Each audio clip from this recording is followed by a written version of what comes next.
তাদের সাথে আমরা দেশের ব্যাপারে, দেশের কল্যাণের ব্যাপারে কথা বলেছি এবং নির্বাচন সংস্কারের ব্যাপারে আমরা কথা বলেছি। নির্বাচন সংস্কারের ব্যাপারে আমরা বলছি, বাংলাদেশ স্বাধীনতায় 53 বছরে জাতীয় যে নির্বাচনগুলো হয়েছে, সেই নির্বাচনগুলো বেশিরভাগই সব নির্বাচনগুলোই ছিল সব প্রশ্নবিদ্ধ, বিতর্কের প্রায় ঊর্ধ্বে ছিল না।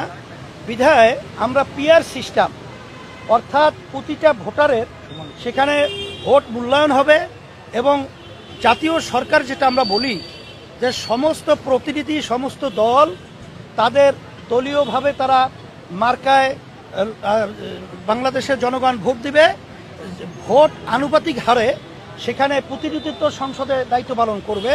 এই পদ্ধতি আমরা বলেছি এবং সেটা খুব চমৎকার এবং তারা সেটা আমাদের প্রস্তাবটাকে তারা ভালোভাবেই